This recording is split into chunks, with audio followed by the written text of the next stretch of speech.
Para los directores de culto, los hermanos que habitualmente dirigen cultos pueden mirar al final allá en la cartelera. Allá puse esta vez la programación para quienes les corresponde dirigir este mes. Bueno, hermanos, voy a pedirles, por favor, miren conmigo en sus Biblias en el Evangelio de Mateo.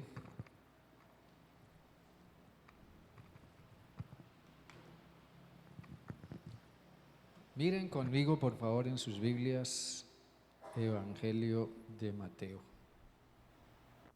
Allí en el capítulo 5.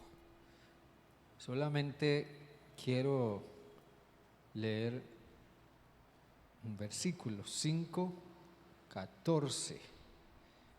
Dos versículos hay allí. 14 y 15 dice, ¿lo tienen? Dice, vosotros sois la luz del mundo. Una ciudad asentada sobre un monte no se puede esconder. Ni se enciende una luz y se pone debajo de un almud, sino sobre el candelero, y alumbra a todos los que están en casa. Así alumbre vuestra luz delante de los hombres, para que vean vuestras buenas obras y glorifiquen a vuestro Padre que está en los cielos. Amén. Si nosotros pudiéramos evaluar, hacer una evaluación de la clase de esperanza que hay en el mundo, en mucha gente, nosotros, ¿qué encontraríamos? ¿Qué encontraríamos si pudiéramos evaluar qué clase de esperanza hay en el mundo?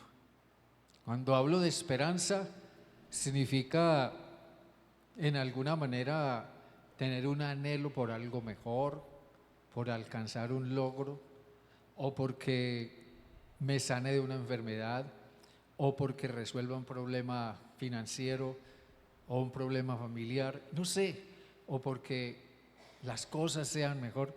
¿Qué clase de esperanza encontraríamos en el mundo? Quizás encontraríamos muchos tipos de esperanza diferentes, por más extraño que parezca. Encontraríamos muchos tipos de esperanza diferentes. Hay quienes tienen una profunda y ardiente esperanza en los sistemas políticos, cualquiera que sea. Este sistema así es. Aquí está la esperanza que el mundo necesita. Esto sí va a cambiar las cosas, esto sí va a traer cosas nuevas. Mucha gente tiene esperanza en los sistemas políticos. Por ejemplo, mucha gente tiene esperanza en el progresismo. El progresismo es que llegará un momento en que las cosas se equipararán de tal forma que todo el mundo tendrá justicia, habrá verdadera justicia social y todos estaremos en un mismo nivel social, en una misma condición social, y todos seremos en alguna forma aceptados tal como somos. El progresismo apunta a eso. Muchos tienen su esperanza en el progresismo. Otros tienen su esperanza en las religiones. En el mundo hay muchas religiones. Hay grandes religiones históricas en el mundo. Cientos, miles, millones de personas pertenecen a esas religiones. Nuestra esperanza está ahí. Mi esperanza está en lo que me enseña mi religión. Ahí está la esperanza de mi vida. Otros tienen esperanza, por más extraño que parezca, en la vida extraterrestre. ¿Ha oído usted hablar de eso? Hoy día, por más que a usted le parezca extraño, hoy día los científicos andan cada vez más afanados, más obsesionados con la idea de la vida extraterrestre, ¿ya? Hay esperanza en la vida extraterrestre, hay esperanza de que descubramos alguna galaxia lejana en donde haya un planeta parecido a la Tierra y a donde podamos trasladarnos cuando todo esto aquí colapse. Esperanza en la vida extraterrestre, ¿ya? Esperanza en que algún día venga una civilización más avanzada que la humana, una civilización alienígena, y entonces haga algo para rescatar a este mundo de las circunstancias en las que se encuentra. Pareciera que hay mucha esperanza en el mundo, muchas otras personas quizás esperan en otras cosas, pareciera que hay mucha esperanza en el mundo. No obstante, es demasiada la gente que al parecer no tiene esperanza. Los suicidios aumentan. Estaba leyendo una estadística esta semana. En Colombia, entre el final del año 2023 y el comienzo de este año 2024, se han suscitado casi 3.000 suicidios en Colombia. Y es un número que va en aumento. Los abortos, mujeres que abortan, aumentan. Los porcentajes de aumento en este campo son verdaderamente, digamos, exponenciales. Casi imposible de poder calcular cómo aumenta las mujeres que abortan en el mundo. ¿Y saben por qué? Porque a esas personas algo o alguien les está quitando la esperanza. Una mujer llega a pensar y a convencerse: no, yo no puedo tener este hijo, yo no quiero tener este hijo, yo tengo que deshacerme de este hijo que está en mi vientre. Alguien les quita la esperanza.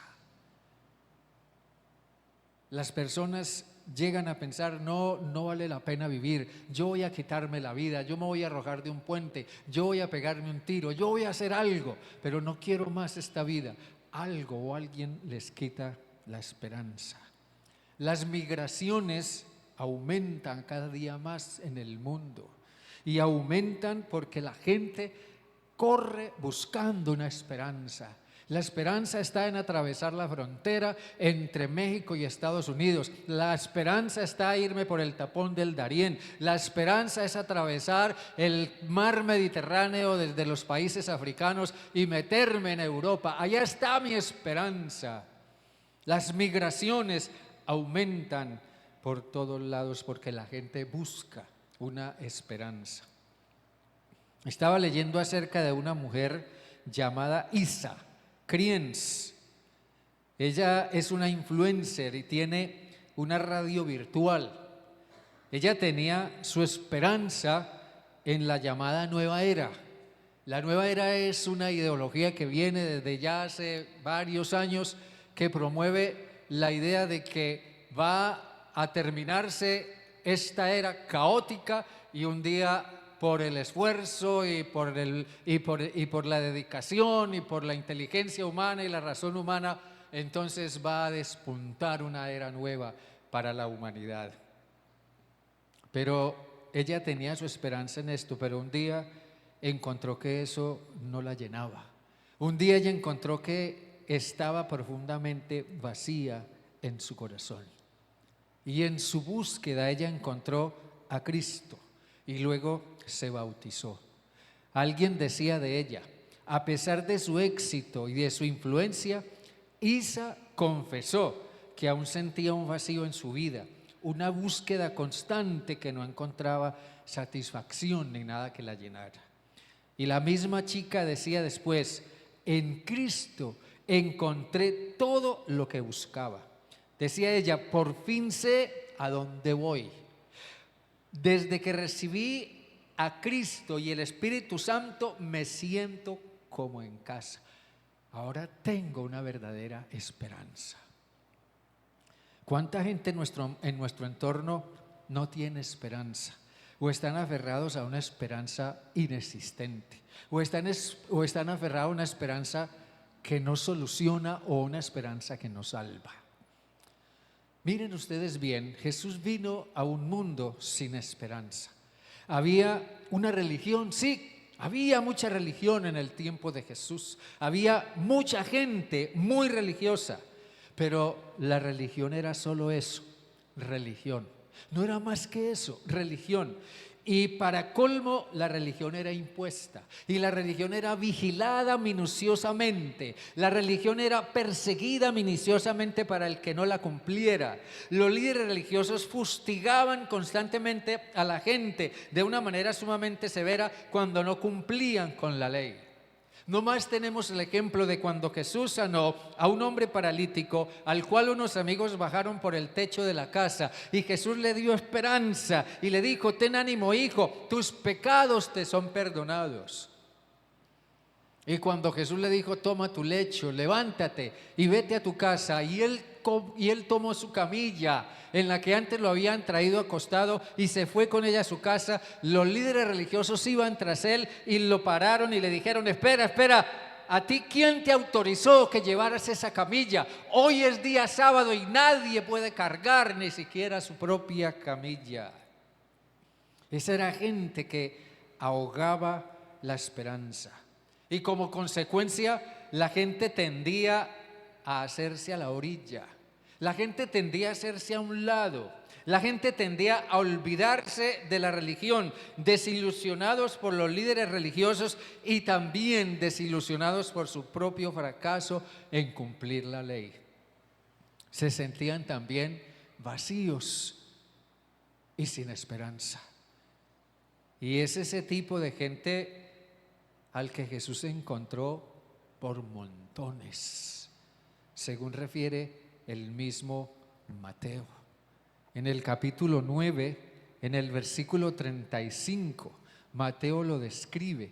Él dice que Jesús recorría todas las ciudades y aldeas. Ciudades y aldeas como las ciudades y aldeas, como las ciudades y pueblos de hoy.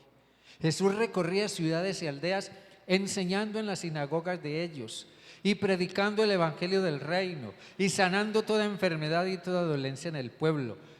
¿Y qué vio Jesús? Jesús vio multitudes. Jesús vio multitudes y dice: tuvo compasión de ellas. Tuvo compasión de ellas porque estaban desamparadas y dispersas como ovejas que no tienen pastor. Ovejas dispersas como ovejas que no tienen pastor. No obstante, la enseñanza básica de Jesús aquí es que aquellos que albergan en su corazón la luz de la esperanza de Cristo son llamados a iluminar con su esperanza a un mundo sin esperanza. Mire a sus lados. Aquí somos un grupo, una comunidad pequeña. Mire a sus lados, considere a quién está atrás de usted, adelante de usted. Mire a sus vecinos donde quiera que usted viva. Mire al vecino que vive a la derecha, a la izquierda, al que vive arriba, abajo. Considere a sus vecinos.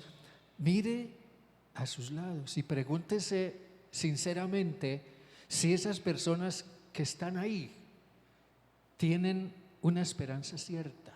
Pregúntese, ¿realmente esta persona que está a mi lado, esta persona que se sienta a mi lado, esta persona que vive encima del piso donde yo vivo, o la persona que vive aquí, o el que vive enfrente, tiene una esperanza? La persona que se sienta conmigo en el bus tiene una esperanza. La persona con la que usted trabaja o estudia tiene una esperanza cierta.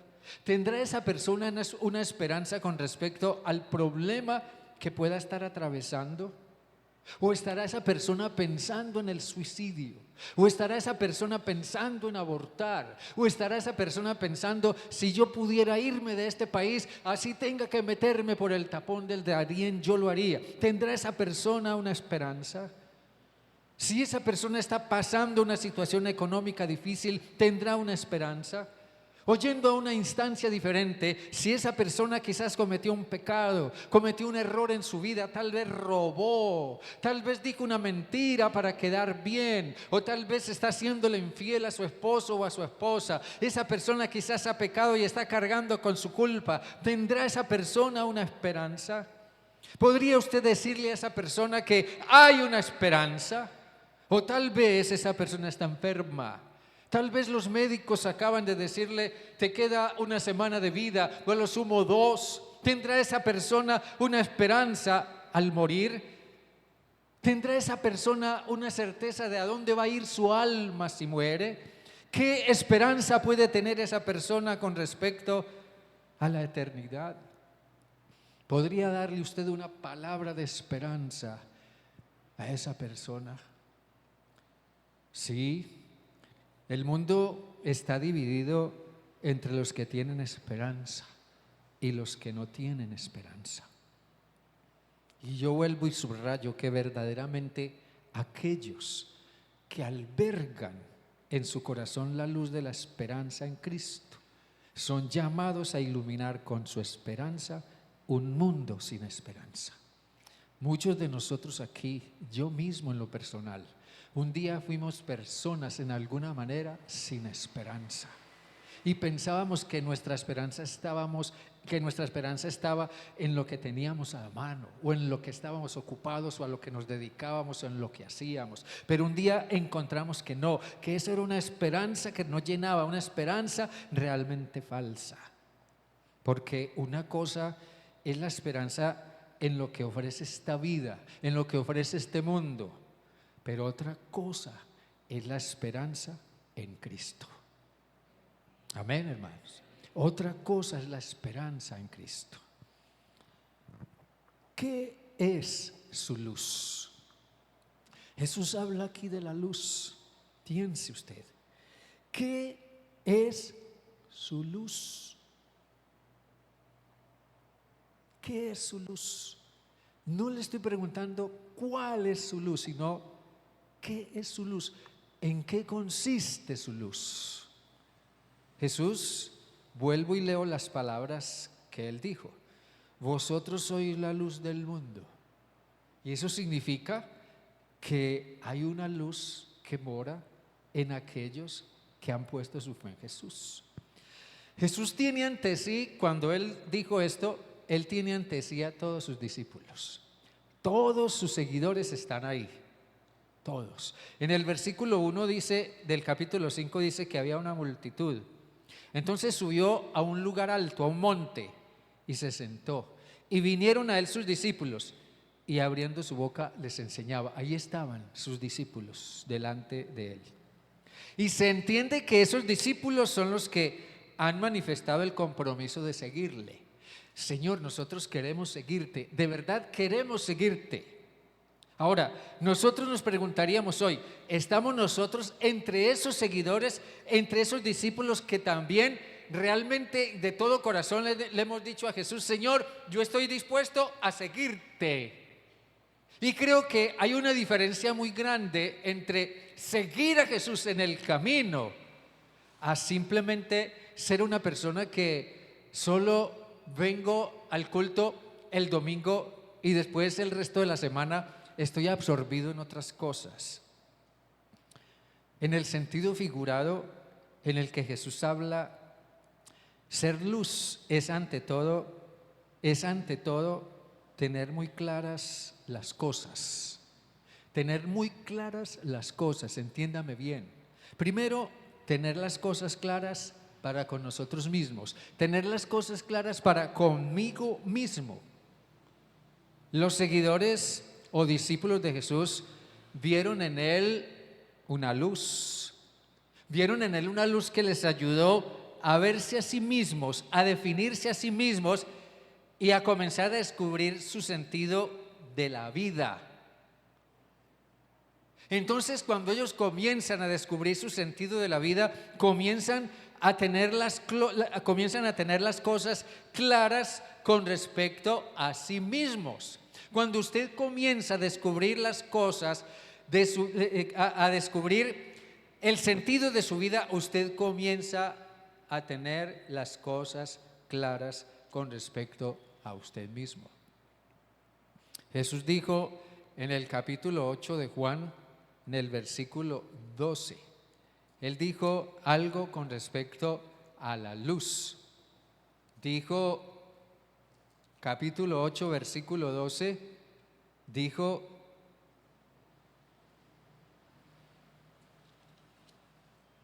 Otra vez Jesús les habló diciendo: yo soy la luz del mundo. El que me sigue, o sea, mi seguidor, mi discípulo, no andará en tinieblas, sino que tendrá la luz de la vida. ¿Vamos bien? Amén. Jesús está diciendo: el que me sigue seguirá la luz, porque yo soy la luz. Y el que me sigue a mí como la luz, comenzará a tener las cosas claras con respecto a sí mismo. Comenzará a descubrir el verdadero sentido de su vida. Comenzará a descubrir el verdadero sentido de su vida. Jesús les hizo ver que la vida es mucho más que el alimento. Jesús les hizo ver que la vida es mucho más que la bebida, es mucho más que el cuerpo, es mucho más que el vestido, con todo lo importante que esto es. Jesús les dijo a sus discípulos: vuestra vida es mucho más que lo que ustedes se afanan por comer, o que lo que se afanan por beber, o que lo que se afanan por cuidar su cuerpo o por vestirse. La vida es mucho más que eso. En realidad, esas son luces demasiado limitadas o secundarias. Jesús les dijo que es mejor buscar el reino de Dios y su justicia.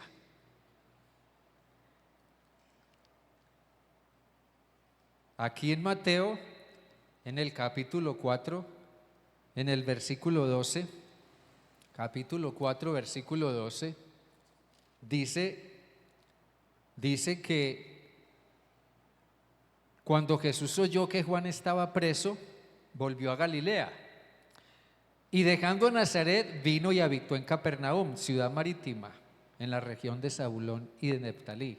Dice: para que se cumpliese lo dicho por el profeta Isaías, cuando dijo: tierra de Zabulón y tierra de Neftalí, camino del mar al otro lado del Jordán, Galilea de los gentiles. El pueblo asentado en tinieblas vio gran luz, y a los asentados en región de sombra de muerte, luz les resplandeció. Según esto, cuando Herodes apagó la luz de la esperanza del mensaje de Juan el Bautista, porque Juan el Bautista vino con una predicación llamando a la gente al arrepentimiento y diciéndoles: el reino de los cielos se ha acercado. En otras palabras, estaba diciéndole a la gente desahuciada de la religión y sin esperanza, estaba diciéndoles: hay esperanza en Dios, porque el reino de Dios se ha hecho cercano. Pero cuando Herodes tomó preso a Juan y comenzó a apagarse esa luz de esperanza, Jesús entendió que Juan ya no iría más. Entonces, por eso dice Mateo que Jesús se fue a la región más necesitada y sin esperanza que había en la Palestina de ese tiempo. Se fue a Galilea, la Galilea de los gentiles. Jesús dijo: por esta gente hay que seguir haciendo algo. Y uno se encuentra con que a Jesús lo movía una luz diferente. Por eso dice que cuando vio las multitudes, tuvo compasión de ellas, porque estaban desamparadas y dispersas que no tienen pastor. A Jesús lo movía una luz diferente. Los discípulos de Jesús son los que vieron a Jesús y le dijeron: queremos comprometernos contigo, y lo hicieron. Esa fue una buena decisión y Jesús lo tomó en serio. Ahora, el punto es que esa decisión los llevó a ser luz. Y uno se pregunta: ¿cómo llegaron a eso? Bueno, cuando aceptaron a Jesús. Cuando uno acepta realmente a Cristo, cuando Jesús viene a ser la luz en nuestro corazón, cuando Jesús viene a ser nuestro Señor y Salvador, Él viene a ser luz en nosotros, entonces nuestras vidas oscuras comienzan a brillar. Cuando estos discípulos realmente se comprometieron con Jesús y lo aceptaron tal cual era, ellos comenzaron a hacer luces que brillaban, no con una luz propia, sino con la luz de Dios. Entonces sus vidas oscuras comenzaron a brillar. Ellos comenzaron a brillar con la luz misma que era Jesús en ellos. Jesús en ellos era una nueva forma de ver la vida. Jesús en ellos era una nueva forma de convivir con otros. Jesús en ellos era una nueva forma de vivir para Dios. Jesús en ellos era una nueva forma de establecer valores. Y esto nos muestra que quien se considere discípulo de Jesús tiene que reflejar lo que recibe del Maestro. Y los discípulos de Cristo reciben, los discípulos de Cristo reflejan lo que reciben de Él. Muchas situaciones y circunstancias van a exigir de nosotros ser luz. Cuando vemos la luz que movía a Jesús, no podemos menos que preguntarnos, entonces, ¿qué es mi luz? Si a Jesús lo movía, esa luz que lo movía, ¿qué me mueve a mí? Y esto nos lleva a hacernos otra pregunta. ¿Qué está haciendo usted con su luz? No solamente qué es su luz, sino qué está haciendo usted con su luz. En el versículo 15, allí volviendo a Mateo 5, dice: ni se enciende una luz y se pone debajo de un almud, sino sobre el candelero, y alumbra a todos los que están en casa. Simple, ¿verdad? Es sencillo. Yo pienso que la ironía que hay en las palabras de Jesús está encaminada a hacer que la gente piense, que la gente se pregunte, no solo si hay alguna luz en ellos, como también qué están haciendo con su luz. Cuando una persona le recomienda a otra, lo mejor es que abortes, tú no puedes tener ese hijo, ¿qué luz hay en esa persona? En esa persona lo que hay es oscuridad y tinieblas, y está transmitiéndole sus tinieblas al otro. Pero si hubiera una luz en él, le diría una cosa completamente diferente y opuesta. Realmente haría algo con la luz que hay en él. ¿Qué está haciendo usted con su luz? Miren esto, la situación que Jesús describe aquí con muy fino humor irónico. Es una situación impactante. Un almud es un cajón de madera. Y ese tipo de cajones la gente los usaba en el tiempo de Jesús para medir granos. Era usado como una medida de capacidad para granos. Por lo cual los almudes eran muy comunes en los hogares. En cada hogar había un almud, como quizás en cada hogar hay un canasto o una bolsa o algo para usted llevar al mercado o a la plaza de mercado cuando va a comprar las cosas. Entonces había un almud en cada casa, en cada hogar. Pero lo que Jesús dice es: ¿a quién se le ocurriría durante la noche encender la lámpara, meterla debajo del cajón y después sentarse encima del cajón? Yo creo que para la gente del tiempo de Jesús y la gente que lo escuchaba, y sabiendo ellos lo que es un almud, y siendo que cada uno tenía su propio almud en su casa y cada quien tenía su propia lámpara de aceite con la que se alumbraba en la noche, eso, escuchar eso, imaginar eso, ver esa imagen en su mente, debió haberles causado una gran carcajada. ¿A quién se le ocurriría encender una luz y meterla debajo del cajón y sentarse en ella? Eso era completamente absurdo. Pero seguro que si la gente se rió, ellos en algún momento se dieron cuenta de que se estaban riendo de ellos mismos. Una luz debe estar donde Jesús quiere tenerla. Hay un hecho obvio que Jesús implica aquí. Él prevé que a muchos de sus discípulos les parecería mejor ser luces metidas debajo de un cajón. A veces nos parece que eso es mejor. la timidez, la inseguridad, la falta de sensibilidad moral, la falta de sentido de pertenencia o de sentido común, la falta de valor o la falta de conocimiento, nos meten en el cajón, nos meten debajo del cajón del anonimato. Nadie sabe que somos cristianos y a veces no tenemos ni siquiera una palabra de esperanza para decirle a alguien: mira, hay una esperanza para tu problema, hay una esperanza para tu situación. Muchos no se dan a conocer ni se manifiestan, no les importa lo que sucede a su alrededor. Jesús está diciendo: al hacer eso que ustedes, al hacer eso que a alguien se le ocurriría hacer, poner una luz debajo de un cajón y sentarse encima de él, al hacer eso ustedes están haciendo algo absurdo. No solo se están privando ustedes mismos de la luz, sino que están quedando en ridículo delante de sus vecinos y de las personas que los conocen. Jesús les está diciendo: sálganse mejor de debajo de sus cajones y comiencen a permitir que su luz alumbre. Que la esperanza que en ustedes hay sea una luz que alumbre la desesperanza que otros tienen. Una luz tiene que estar donde Jesús la quiere tener. Una luz debe estar donde puede alumbrar a todos. Dice Jesús: cualquiera que encienda una luz no la mete debajo del cajón, sino que la pone en una parte alta, encima del candelero, donde alumbre a todos. No tiene sentido una luz encendida colocada en un lugar inapropiado, donde su energía se va a consumir sin ningún beneficio.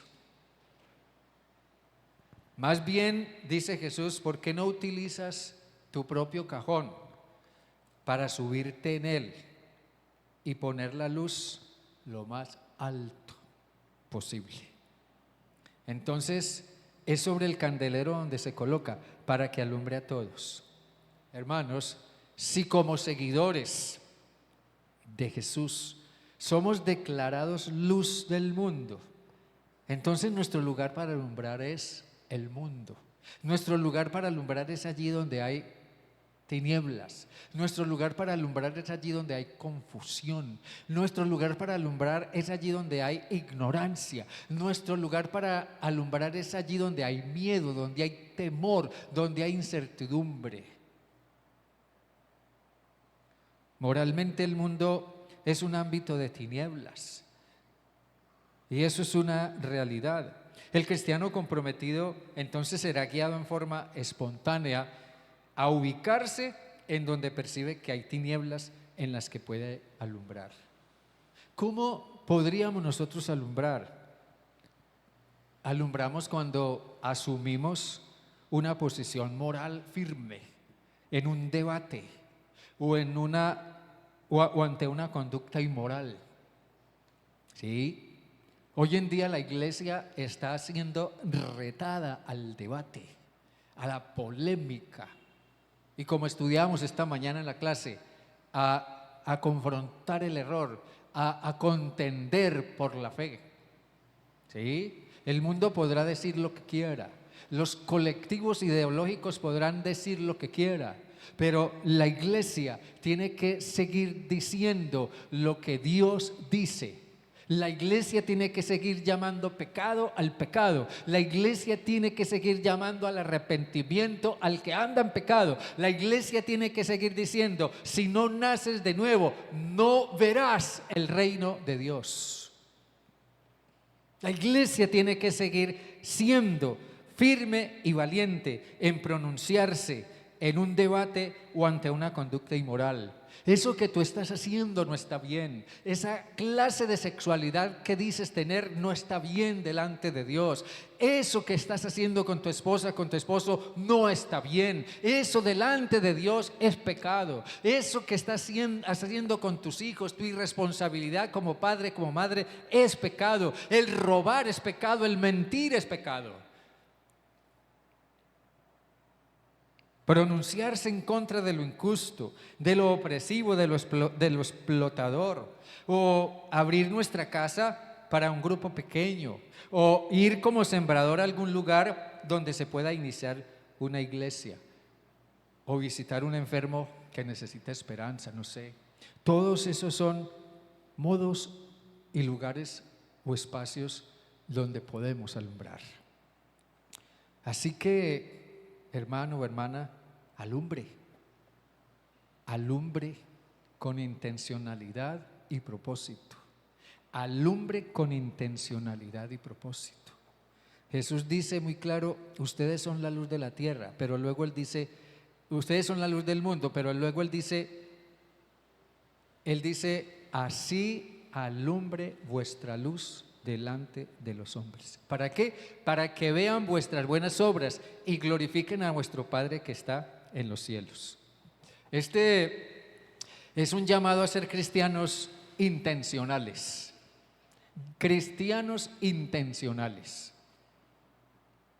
Hay una diferencia abismal entre un cristiano tradicional, religioso o nominal y un cristiano intencional.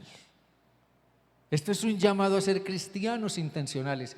Así alumbre vuestra luz delante de los hombres. Cuando soy un cristiano intencional, testifico premeditadamente de mi fe en Cristo. Busco espacios para testificar de Cristo.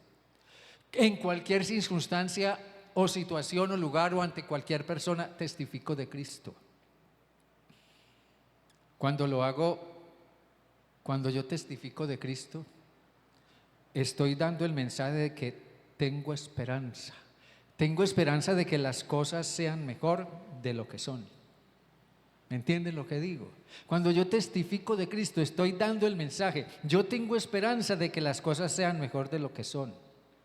Cuando yo oro por un enfermo, tengo esperanza de que el Señor lo levante, de que el Señor lo sane, lo restaure y de que esa persona pueda volver a tener una buena calidad de vida. Cuando oro por alguien que tiene problemas, tengo esperanza. Tengo esperanza de que tu problema se resuelva, de que tu problema sea superado, de que tú puedas encontrar nuevamente la paz al resolver tu problema. Cuando yo evangelizo y le digo a la gente que en Cristo, solo en Cristo hay salvación, tengo esperanza. Tengo esperanza de que esa persona sea alcanzada por Cristo, sea perdonada, sea restaurada en su vida espiritual y moral, y tengo esperanza de que esa persona vaya a la casa del Padre. Tengo esperanza de que esa persona vaya al cielo. Cuando perdono lo imperdonable, lo que me parece que no puedo perdonar, lo que me parece que no soy capaz de perdonar, tengo esperanza. Al perdonar tengo esperanza de que esa relación se restaure, se sane y llegue a ser mejor de lo que era. Cristianos intencionales. Los cristianos intencionales son los que viven en el terreno de los hechos o las acciones. Los cristianos intencionales son los que reconocen, aunque sea intuitivamente, que Dios les ha llamado a hacer algo y que necesitan la ayuda o la orientación o la instrucción para hacer algo más de lo que están haciendo. Los cristianos intencionales son los que sienten que no están haciendo lo que les corresponde o lo que debieran y se alinean seriamente en sus vidas con el propósito de Dios. Los cristianos intencionales sienten que no están en el lugar correcto, que debieran estar donde deben alumbrar, donde deben ser de esperanza. Los cristianos intencionales son los que no solamente oran para que Dios envíe a otros, sino que ellos mismos van. Los cristianos intencionales son los que saben que son una luz y buscan que Dios sea glorificado por medio de sus obras. Son los que buscan espacios y oportunidades no para lucirse ellos, no para figurar ellos, sino para que Dios sea honrado y sea glorificado. Los cristianos intencionales no solo oran para que otros hagan, ellos lo hacen. Jesús lo demostró cuando Él subió al aposento alto con sus discípulos horas antes de ser aprehendido. Él no oró: Padre, estos seguidores míos tienen los pies muy sucios, Señor, por favor, envía a alguien que se los lave. No, él mismo fue, se despojó de su manto, se puso un delantal, tomó una toalla y una vasija con agua y fue y lavó los pies de sus discípulos. Cristianos intencionales. Hermanos, ¿qué es su luz? ¿Qué luz hay en usted? ¿Qué está haciendo con su luz? Y alumbre con intencionalidad y con propósito. Amén. Las cosas que tienen un propósito práctico son útiles y que permiten la supervivencia y tienen un carácter de indispensable, y la luz es algo que es útil y permite la supervivencia. Tan importante es la luz. La luz es un recurso indispensable porque ilumina, da seguridad, trae confort, nos permite ver el camino y sobre todo nos permite ver a los demás. Y nos permite vernos a nosotros mismos. Desde los tiempos más inmemoriales, la humanidad ha necesitado de la luz, al menos en el sentido físico. Pero aquí Jesús está usando el término o el concepto luz en un sentido moral. Nosotros mismos tenemos la experiencia de haber andado en las tinieblas y en un momento dado como que una luz llegó a nuestra mente y a nuestro corazón y nos dimos cuenta que estábamos en un camino equivocado. ¿Y saben por qué? ¿Saben por qué? Porque alguien fue luz para nosotros. Yo no estaría aquí hoy si alguien no hubiera sido luz para mí. Usted no estaría aquí, muchos de ustedes no estarían acá si alguien no hubiera sido luz para ustedes. Hermanos queridos, la presencia influyente de un hombre o mujer de Dios en el mundo, en un mundo de tinieblas, es indispensable para la supervivencia moral y espiritual de la sociedad. Porque en donde no hay luz, hay tinieblas. Y las tinieblas son la muerte. Que el Señor nos ayude a hacer luz donde quiera que estemos. Incline su rostro, cierre sus ojos, por favor. Y dígale a Jesús: Señor, yo quiero que tú seas luz en mí. Sé tu luz, sé tú, Señor, luz en mí. Y ayúdame a ser una luz que tú uses para alumbrar las tinieblas de otras personas. Pregúntese: ¿qué es su luz? ¿Qué está haciendo con su luz? Y esté dispuesto a ser una luz intencional. Señor Dios, a ti sea la honra, a ti sea la gloria, a ti sea la alabanza en esta mañana, en este momento tan especial. Señor Dios, gracias por permitirnos pensar en la importancia de la luz y de nosotros mismos ser luz. Que nosotros mismos podamos tener las cosas claras con nosotros mismos, pero que mediante eso o a partir de eso podamos ayudarles a otros a que puedan llegar a tener las cosas claras con respecto a ellos mismos, en sus luchas, en sus problemas, en sus conflictos, en sus crisis, en sus dudas, en sus errores, en sus pecados.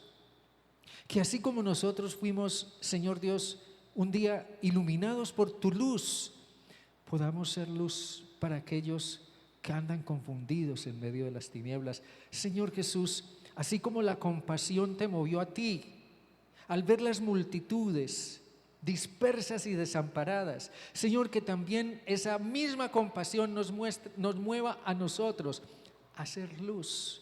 Que la luz que haya en nosotros, Señor Jesús, sea tu presencia y sea tu compasión, para que a través nuestro, Señor, las vidas de muchos otros puedan ser iluminadas. Qué reto tan grande tenemos en el mundo en el que vivimos hoy. Señor, ayúdanos a salirnos de debajo de nuestro propio cajón. Ayúdanos a echarlo fuera y ayúdanos a dejar que la luz que eres tú en nosotros alumbre, alumbre, alumbre. Y por medio de ella otros, viendo nuestras acciones y nuestras obras, te glorifiquen a ti, te den la honra y la gloria a ti. Padre, a ti sea toda la alabanza y la honra y la gloria por siempre. Señor, haz de cada uno de nosotros una luz. Ayúdanos a tomar en serio esto de que somos la luz del mundo. Para tu honra y gloria, Señor. Amén y amén. Dios me les bendiga, mis hermanos.